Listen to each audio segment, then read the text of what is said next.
నమస్కారం.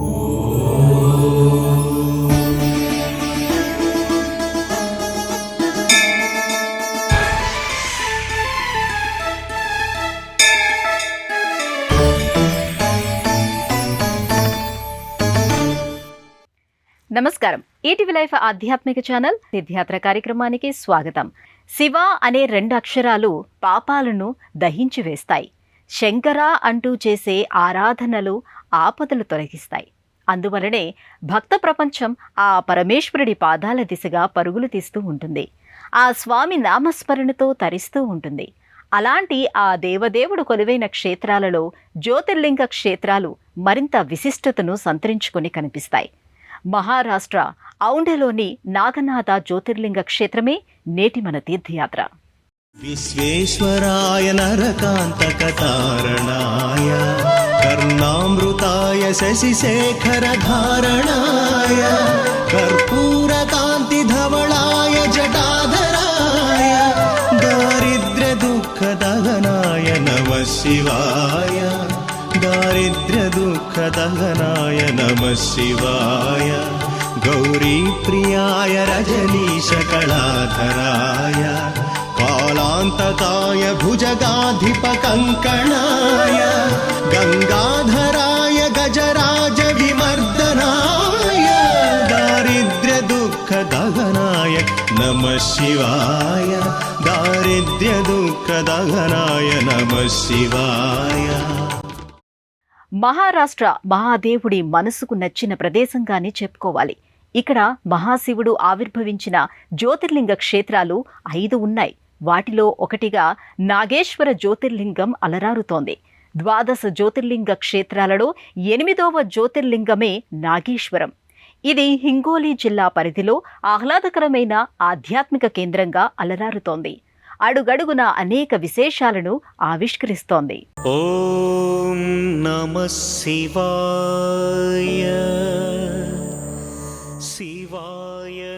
ఎంతో మంది మహారాజులు తమ శౌర్య పరాక్రమాలను పరిగెత్తించిన నేల, మరెంతో మంది భక్తులు తమ కీర్తనలతో ప్రభావితం చేసిన నేల మహారాష్ట్ర. ఎంతో మంది సిద్ధులు, అవధూతలు ఇక్కడ ప్రభవించారు. అందరిలో ఆధ్యాత్మిక భావాలను ప్రవహింపచేశారు. అలాంటి మహారాష్ట్రలో అనేక ప్రాచీనమైన శైవ క్షేత్రాలు చరిత్రను పెనవేసుకొనిపోయి కనిపిస్తాయి. వాటిలో జ్యోతిర్లింగ క్షేత్రమైన ఔండా నాగనాథ్ ఒకటి. అనంతమైన ఈ విశ్వాన్ని ఆవరించి ఉన్న పరమేశ్వరుడి చైతన్యం ఏదైతే ఉందో అది 12 తత్వాలుగా జ్యోతిర్లింగ రూపాలలో ఈ నేలపై ఆవిర్భవించిందని ఆధ్యాత్మిక గ్రంథాలు చెబుతున్నాయి. 12 జ్యోతిర్లింగాలలో సముద్ర తీరంలో 2, నదీ తీరాల్లో 3, పర్వత ప్రాంతాల్లో 4, మైదాన ప్రాంతాల్లో 3 ఆవిర్భవించాయి. ప్రతి జ్యోతిర్లింగం ఒక ప్రత్యేకతను కలిగి ఉండటం విశేషం.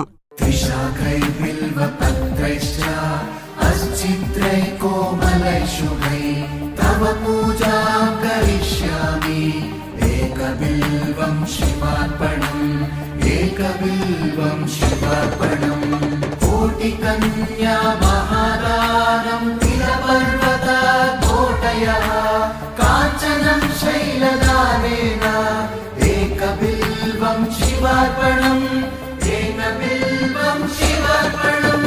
శివోహం హర శివోహం హర శివోహం హర శివోహం శివోహం హర శివోహం హర శివోహం హర శివోహం. జ్యోతిర్లింగాలు ఆవిర్భవించిన ప్రదేశాలు మహాశక్తివంతమైనవి, మహిమాన్వితమైనవిగా మహర్షుల మాట. అందువల్ల జీవితకాలంలో 12 జ్యోతిర్లింగాలను దర్శించిన వారికి విశేషమైన పుణ్యఫలం దక్కుతుందని అంటారు. అన్నిటినీ దర్శించే అవకాశం లేనివారు ఒక్క జ్యోతిర్లింగాన్ని దర్శించినా అంతే ఫలితం ఉంటుందని అంటారు. అందువల్ల జ్యోతిర్లింగ క్షేత్రాలు భక్తులతో నిత్యం రద్దీగానే కనిపిస్తూ ఉంటాయి.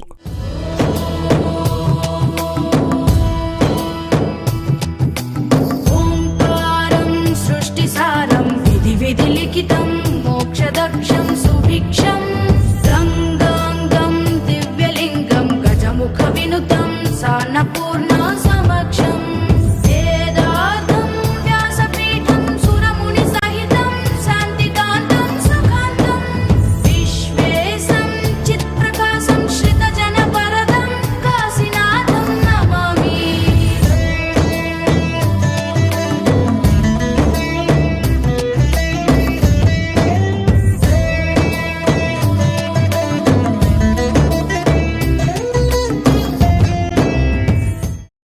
జీవితంలో ఒక్కసారైనా ఒక్క జ్యోతిర్లింగమైనా దర్శించాలని అంటారు. అందువలన జ్యోతిర్లింగ దర్శనం చేయటానికి భక్తులు ఎంతో ఆసక్తిని చూపుతూ ఉంటారు, ఎంతో ఉత్సాహాన్ని కనబరుస్తూ ఉంటారు.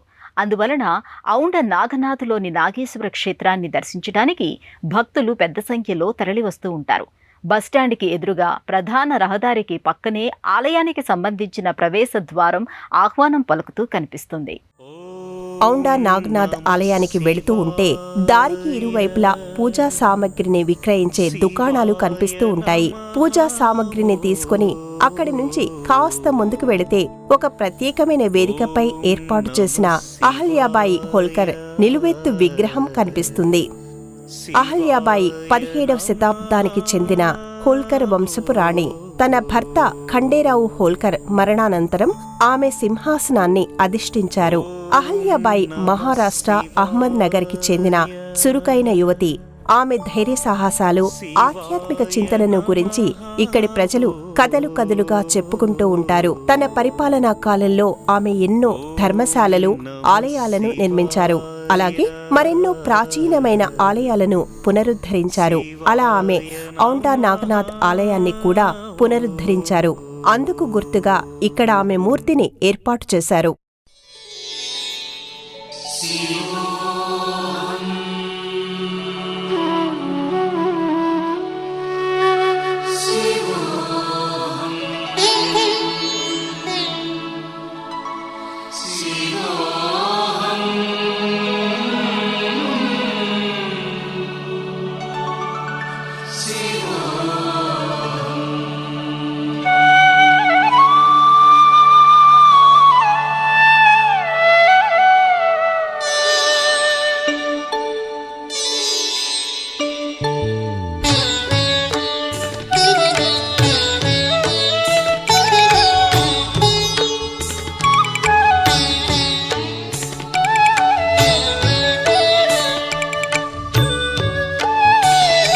मनोबुद्ध्यहङ्कारचित्तानि नाहं न च श्रोत्रजिह्वे न च घ्राणनेत्रे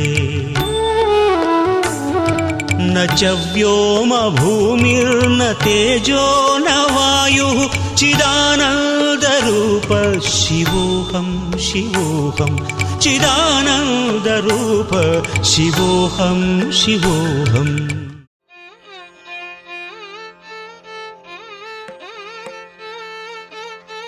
ఇక్కడి నుంచి మరికాస్త ముందుకి కదిలితే మనకి మరో ద్వారం కనిపిస్తుంది. ఆలయ ప్రాంగణంలోకి ప్రవేశించడానికి ముందే ఏర్పాటు చేసిన క్యూ లైన్లు చూస్తే ఈ ఆలయానికి భక్తుల తాకిడి ఏ స్థాయిలో ఉంటుందనేది అర్థమవుతుంది. ప్రధానమైన ఆలయ ప్రాంగణంలోకి అడుగు పెట్టగానే ఆహ్లాదకరమైన వాతావరణంలో అలరారుతున్న ఆది దేవుడి ఆవాసం మాదిరిగా ఈ ఆలయం కనిపిస్తుంది. పానవట్టంపై మంచు శిఖరాన్ని నిలిపినట్టు అనిపిస్తుంది. సువిశాలమైన ప్రదక్షిణా మార్గాన్ని కలిగిన ఈ ఆలయం హేమాడ్ పంతి వాస్తు శిల్పాన్ని కలిగి ఉంటుంది. 3 వైపులా 3 ప్రవేశ ద్వారాలున్న ఈ ఆలయం పూర్తి రాతి నిర్మాణంతో ఆకట్టుకుంటుంది. ప్రధానమైన ప్రవేశ ద్వారం ఒక చిన్న మంటపాన్ని పోలినట్టుగా ఉంటుంది. ఆ మంటపం పైగల శిఖరం అది ప్రధానమైన ప్రవేశ ద్వారమనే విషయాన్ని స్పష్టం చేస్తూ ఉంటుంది.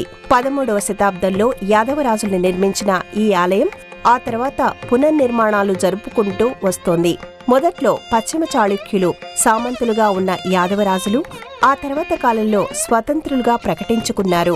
13వ శతాబ్దానికి మరింత బలం పుంజుకున్న ఈ రాజవంశీకులు నిర్మించిన ఆలయాలలో ఇది ఒకటి.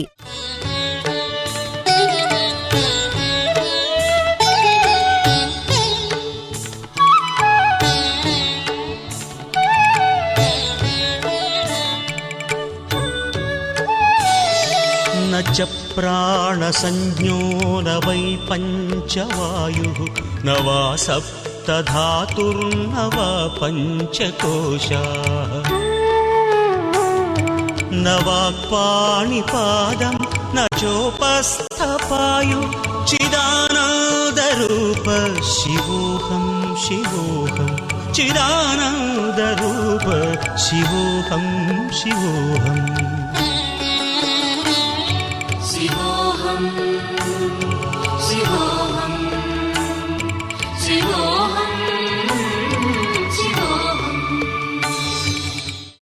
పరమశివుడు నాగేశ్వరుడుగా, పార్వతీదేవి నాగేశ్వరిగా పూజలు అందుకునే ఈ ఆలయం అద్భుతమైన శిల్ప కళకు ఆనవాలుగా అనిపిస్తుంది. ఆలయం వెలుపలి గోడలు, స్తంభాలు, మంటపాలు, పైకప్పు, గర్భాలయ ముఖద్వారానికి సంబంధించిన గోడలు అంతటా కూడా అపూర్వమైన శిల్పరాశితో అబ్బురపరుస్తూ ఉంటుంది. అలాంటి ఈ ఆలయంలో నాగనాథుడు నేలబారున కాకుండా భూగృహంలో కొలువై ఉంటాడు.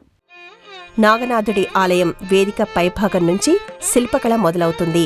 మొదట ఏనుగుల వరుస, ఆ తర్వాత గుర్రాలపై యుద్ధానికి వెళుతున్న సైనికుల శిల్పాలు, సంగీత నృత్యకారులకు సంబంధించిన శిల్పాలు, అర్ధచంద్రాకారపు పద్మాలు, కీర్తిముఖాలు, ఇలా ఎన్నో సూక్ష్మ శిల్పాలు కనువిందు చేస్తాయి.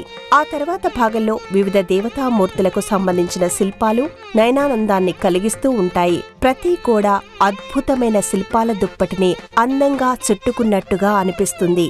ఇక ఆలయం లోపల వివిధ రకాల నగిషీలతో కూడిన స్తంభాలు విస్మయులను చేస్తూ ఉంటాయి. విశాలమైన ముఖమండపం నుంచి చూస్తే నాగేంద్రుడు కనిపించడు. ఆ స్వామి కోసం నేలబారు నుంచి లోపలి మెట్లు దిగవలసి ఉంటుంది.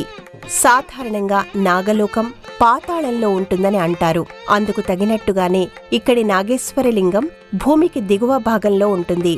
ఆలయంలోకి వెళ్లిన భక్తులు అక్కడి నుంచి మెట్ల ద్వారా లోపలికి దిగవలసి ఉంటుంది. ఒకరి తర్వాత ఒకరిగా మాత్రమే దిగడానికి అవకాశం ఉంటుంది. లోపల ఓ 10 మంది పట్టేంత ప్రదేశమే ఉంటుంది. వారు స్వామి దర్శనం చేసుకుని అదే మార్గంలో బయటికి రావలసి ఉంటుంది. ఆ తర్వాతనే మిగతా వారిని పంపిస్తూ ఉంటారు.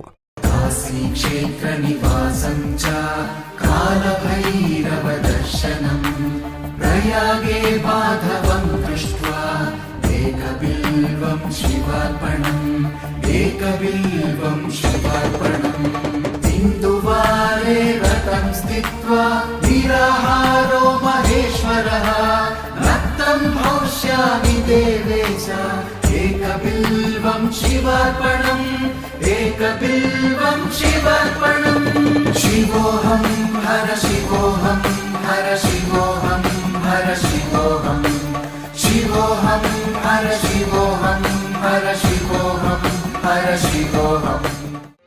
భూగర్భంలో స్వయంభూలింగానికి పైన ఒక మందిరాన్ని ఏర్పాటు చేశారు. అక్కడ ఉండే అర్చకులు భక్తులతో శివలింగానికి అభిషేకం చేయిస్తారు. భక్తులు ఆత్మీయంగా ఆ దేవుణ్ణి స్పర్శించుకోవచ్చు. జ్యోతిర్లింగాన్ని స్పర్శించటం వల్ల మోక్షం కలుగుతుందని అంటారు. శిరస్సు వంచి భక్తులు స్వామివారికి నమస్కరించుకుంటారు. తమ మనసులోని మాటను మహాదేవుడికి నివేదించుకుంటారు. హర హర మహాదేవ శంభో హర హర మహాదేవ శంభో హర హర మహాదేవ శంభో హర హర మహాదేవ శంభో హర హర మహాదేవ శంభో హర హర మహాదేవ శంభో కైలాసవాస మహాదేవ శంభో దేవ శంభో కరుణించరావయ్య కాలకంఠ విభో కాలకంఠ విభో కైలాసవాస మహాదేవ శంభో దేవ శంభో కరుణించరావయ్య కాలకంఠ విభో కాలకంఠ విభో హర హర మహాదేవ శంభో హర హర మహాదేవ శంభో హర హర మహాదేవ శంభో. ఔండ నాగనాథ ఆలయం నిర్మాణ శైలిని బట్టి చూసుకుంటే ఇది కొన్ని వందల సంవత్సరాల నాటిదిగా కనిపిస్తుంది. చారిత్రక నేపథ్యం గురించిన విశేషాల సంగతి అలా పక్కన పెడితే ఇది వేల సంవత్సరాల స్థల మహత్యాన్ని కలిగి ఉందని స్థల పురాణం చెబుతోంది. మహాభారత కాలంతో ఈ క్షేత్రం ముడిపడి ఉందని చెబుతారు. అందుకు సంబంధించిన ఆసక్తికరమైన కథనం కూడా మనకి ఇక్కడ వినిపిస్తూ ఉంటుంది. పాండవులు తమ అరణ్యవాస కాలంలో అనేక ప్రదేశాల మీదుగా ప్రయాణించారు. ఆ సమయంలో వారు అనేక క్షేత్రాలను దర్శించారు. అలా వారు ఈ ప్రాంతానికి వచ్చినప్పుడు నదిలోని ఒక ప్రదేశంలో ఒక ఆవు పాలధారలు వదులుతూ ఉండటం చూస్తారు. అక్కడ ఏదైనా శక్తి ఉండొచ్చని, అదేమిటో చూడమని భీముడితో ధర్మరాజు చెబుతాడు. నీటిలోకి దిగిన భీముడు నీటి అడుగున ఏముందో తెలుసుకోవడం కోసం తన గదతో మోదుతాడు. నీటి అడుగున శివలింగం ఉండటం, తన గద దెబ్బకి దాని నుంచి రక్తం రావడం చూసిన భీముడు నివ్వెరపోతాడు. ఆ తర్వాత దానిని ఒకచోట ప్రతిష్ఠించి పూజిస్తారు. స్వామివారికి తొలి ఆలయాన్ని నిర్మించింది కూడా పాండవులేనని అంటారు. అప్పట్లో ఇది నాగులు సంచరించిన ప్రాంతం కావడం వల్ల స్వామిని నాగేశ్వరుడిగా ఆరాధిస్తూ ఉంటారు. ఇప్పటికి కూడా అప్పుడప్పుడు స్వామివారి సన్నిధిలో సర్పాలు కనిపిస్తూ ఉంటాయని అంటారు.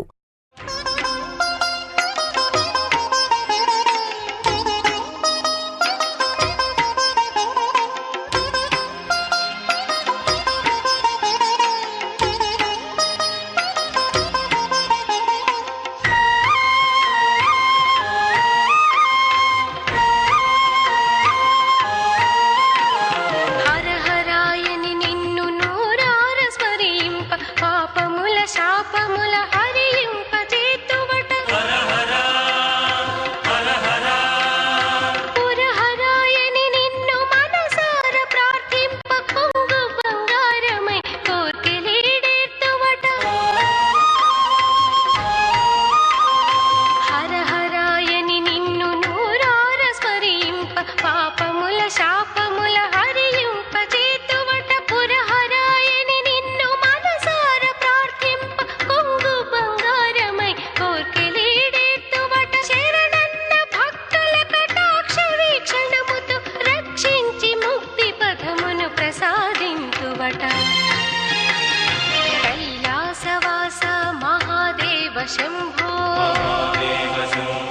కరుణించరావయ్య కాలకంఠ విభో కాలకంఠ విభో హర హర మహాదేవ శంభో హర హర మహాదేవ శంభో హర హర మహాదేవ శంభో. సాధారణంగా సదాశివుడు కొలువైన గర్భాలయానికి ఎదురుగా నందీశ్వరుడు కనిపిస్తూ ఉంటాడు. మహాశివుడిని చూడకుండా నందీశ్వరుడు క్షణకాలమైనా ఉండలేడని అంటారు. అందువలన శివుడికి నందీశ్వరుడికి అడ్డుగా వెళ్ళకూడదని చెబుతూ ఉంటారు. కానీ ఇక్కడ స్వామివారి గర్భాలయానికి వెనుక భాగంలో నంది మండపం ఉండటం ఆశ్చర్యాన్ని కలిగిస్తుంది. అందుకు కారణంగా ఒక కథనం వినిపిస్తుంది. శివాలయంలో స్వామివారి గర్భాలయానికి ఎదురుగా నందీశ్వరుడు ఆసీనుడై ఉంటాడు. ఏ క్షణంలో స్వామివారు ఏం ఆదేశిస్తారో అన్నట్టుగా ఆ వైపు తదేకంగా చూస్తున్నట్టు ఉంటాడు. శివాలయానికి వెళ్లిన భక్తులు ముందుగా నందీశ్వరుని స్పర్శించి తమ మనసులోని మాటను ఆయనకి చెప్పుకుంటారు. నందీశ్వరుడితో చెబితే వాటిని స్వామివారికి గుర్తు చేస్తూ ఉంటాడనే విశ్వాసం భక్తుల్లో బలంగా కనిపిస్తూ ఉంటుంది. నాగనాథస్వామి గర్భాలయానికి వెనుక భాగంలో మనకి నందీశ్వరుడు కనిపించడం ఆశ్చర్యాన్ని కలిగిస్తుంది. అనేక రకాల సందేహాలను రేకెత్తిస్తుంది. అందుకు కారకుడిగా మనకు నామదేవుడి పేరు వినిపిస్తుంది. పాండురంగస్వామి భక్తుడైన నామదేవుడి కారణంగా శివాలయంలో నందిస్థానం మారిపోవడం ఏమిటనే ఒక కుతూహలం అంతకంతకు పెరుగుతూ పోతుంది. అయితే నిజంగానే ఈ క్షేత్రానికి నామదేవుడి మధ్య సంబంధం ఉంది. నామదేవుడు, జ్ఞానదేవుడు, గోరా కుంభార్ వీరంతా పాండురంగస్వామి భక్తులు. ఒకసారి నామదేవుడు, జ్ఞానదేవుడు, గోరా కుంభార్ ఇంటికి వెళతారు. ఆ సమయంలో తన పరిపక్వత గురించి ప్రస్తావన రావటం పట్ల నామదేవుడు తీవ్రమైన అసహనాన్ని వ్యక్తం చేస్తాడు. దాంతో సరైన గురువును అన్వేషిస్తూ వెళ్లమని, గురువుని ఆశ్రయించడం వల్ల అజ్ఞానం తొలగిపోతుందని జ్ఞానదేవుడు చెబుతాడు. అలా గురువుని అన్వేషిస్తూ బయలుదేరిన నామదేవుడు ఔండా నాగనాథ్ క్షేత్రానికి చేరుకుంటాడు.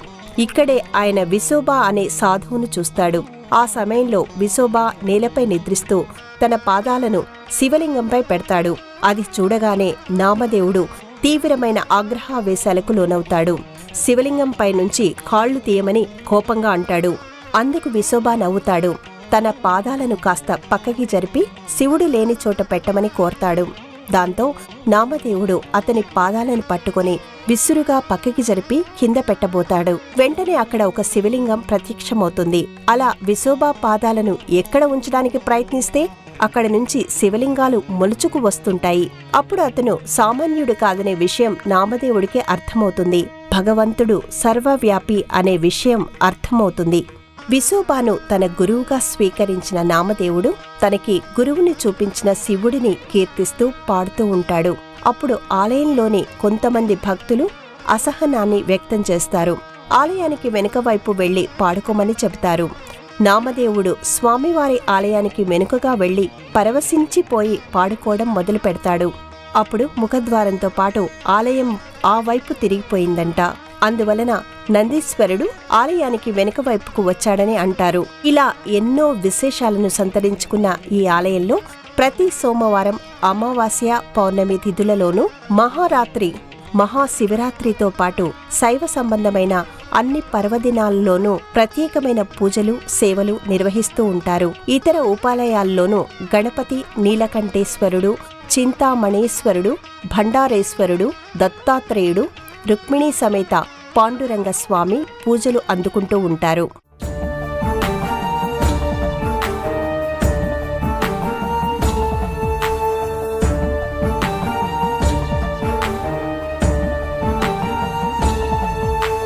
త్రిదళం త్రిగుణాకారం త్రినేత్రం త్రివిధాయుధం త్రిజన్మ పాప సంహారం ఏకబిల్వం శివార్పణం ఏకబిల్వం శివార్పణం.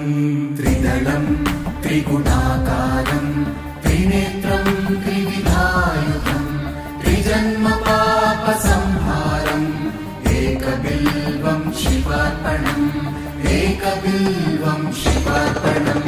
శివోహం హర శివోహం హర శివోహం హర శివోహం శివోహం హర శివోహం హర శివోహం హర శివోహం. ప్రతిరోజు ఉదయం 4 గంటలకు ఈ ఆలయం తలుపులు తెరుస్తారు. అభిషేకం, హారతి, అలంకారం, అర్చన, నైవేద్యాలు ఇలా ఆయా వేళల ప్రకారం కైంకర్యాలు జరిగిపోతాయి. రాత్రి 9 గంటలకు తలుపులు వేస్తారు. దేశంలోని అన్ని ప్రధానమైన నగరాల నుంచి ఔండా నాగ్నాథ్కి రోడ్డు, రైలు, వాయు మార్గాలు ఉన్నాయి. హైదరాబాద్ నుంచి కామారెడ్డి, నిజామాబాద్, నవీపేట, భైన్సా, బాస్మత్ మీదుగా ఔండా నాగ్నాథ్కి చేరుకోవచ్చు. ఈ క్షేత్రానికి సమీప రైల్వే స్టేషన్ పర్బానీలోనూ, సమీప విమానాశ్రయం ఔరంగాబాద్లోనూ ఉన్నాయి. పరమశివుడు జ్యోతిర్లింగంగా ఆవిర్భవించిన ప్రదేశం, పాతాళంలో కొలువైన లీలా విశేషం, పాండవులు పూజించిన క్షేత్రం, నామదేవుడు తరించిన క్షేత్రం, అద్భుతమైన శిల్పకళకు ఆనవాలుగా నిలిచిన ఆలయం, ఇలా ఎన్నో విశేషాలు దాగిన ఔండ నాగనాథ స్వామి వారిని దర్శించుకున్నారు కదా. మరో ఆలయ సందర్శనంతో మళ్ళీ కలుసుకుందాం. అంతవరకు సెలవు. నమస్కారం. ఈ కార్యక్రమాన్ని తిరిగి చూడాలనుకుంటే www.youtube.com/@ETV Life Spiritual లో చూడవచ్చు.